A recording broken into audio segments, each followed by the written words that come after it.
प्रणाम दोस्तों। आज मैं बताने वाला हूँ क्या था भगवान राम के धनुष का नाम, क्या थी लंबाई और किस चीज से बना हुआ था। दोस्तों वीडियो पूरा अंत तक देखना। दोस्तों, श्री राम की कथा जब भी चलती है और राम रावण का जिक्र होता है तो उनके धनुष कौशल का भी जिक्र होता है। कहा जाता है कि राम के पास जो धनुष था वो चमत्कारिक धनुष था। प्रिय दोस्तों, क्या आपको इसका नाम मालूम है और ये पता है कि ये किस तरह से बना था? प्रिय मित्रों, राम और उनके 3 भाइयों को धनुष बाण के साथ अन्य शस्त्रों को चलाने की शिक्षा गुरु वशिष्ठ ने दी थी। तब ये शिक्षा गुरुकुल में दी जाती थी। आमतौर पर सारे धनुर्धर अपने धनुष खुद बनाते थे। बाण भी खुद बनाकर इसे अभिमंत्रित करते थे। धनुष को बनाने की भी अपनी कला थी। ये खास तरीके से बनाना आसान नहीं होता था। हर बड़ा धनुर्धर जो अपने साथ धनुष रखता था, उसकी कुछ खासियतें भी होती थीं। उसका एक खास नाम भी होता था। प्राचीन काल में धनुर्धर हमेशा अपने धनुष बाण को साथ रखते थे। भगवान राम के धनुष का नाम कोदंड था।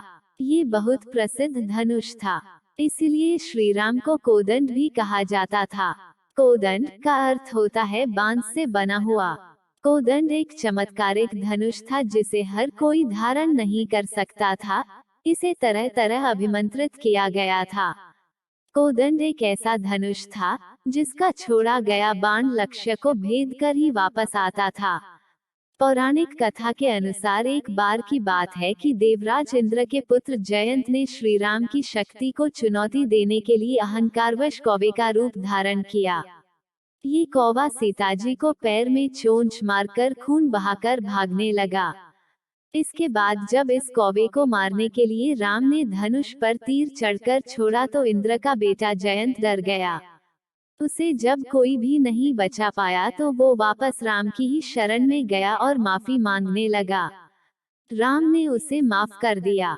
श्री राम को सर्वश्रेष्ठ धनुर्धर माना जाता है। हालांकि उन्होंने अपने धनुष और बाण का उपयोग बहुत मुश्किल वक्त में ही किया। भगवान राम ने इसी धनुष की मदद से लंका जाने के लिए समुद्र पर तीर छोड़े और उसके पानी को सुखा दिया था। इसी धनुष बाण से उन्होंने वनवास में रहते हुए कई राक्षसों का भी वध किया। इसी की मदद से उन्होंने रावण की सेना का संहार किया। राम अपने समय के जाने माने धनुर्धर थे। उनका धनुष उनके अलावा कोई छू भी नहीं सकता था। वैसे अगर वैज्ञानिक तौर पर देखें तो धनुष मनुष्य का ऐसा पहला आविष्कार है जो ऊर्जा को संचित करके उससे काम लेता था। ये बाण की स्थितिक ऊर्जा को गतिज ऊर्जा में बदलकर जबरदस्त गति देता था।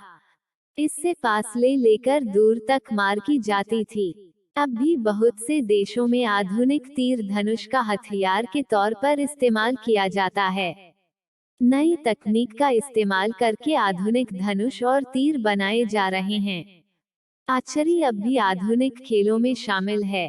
संसार के सभी भागों में प्राचीन काल में मानव इसका बड़े पैमाने पर इस्तेमाल करता था।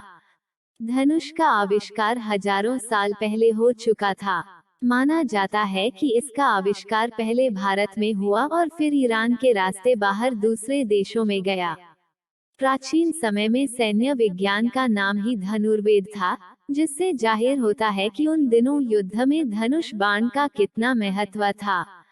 ये माना जाता है कि अच्छा धनुर्धर 200 से 250 गज तक अपने धनुष से बाण चला सकता था। आमतौर पर धनुष लोहे, सींग या लकड़ी का बना होता है। अब इसे कार्बन का इस्तेमाल करके काफी हल्की बनाया जाता है। धनुष की डोरी बांस या अन्य वृक्षों के तंतुओं से बनी होती थी।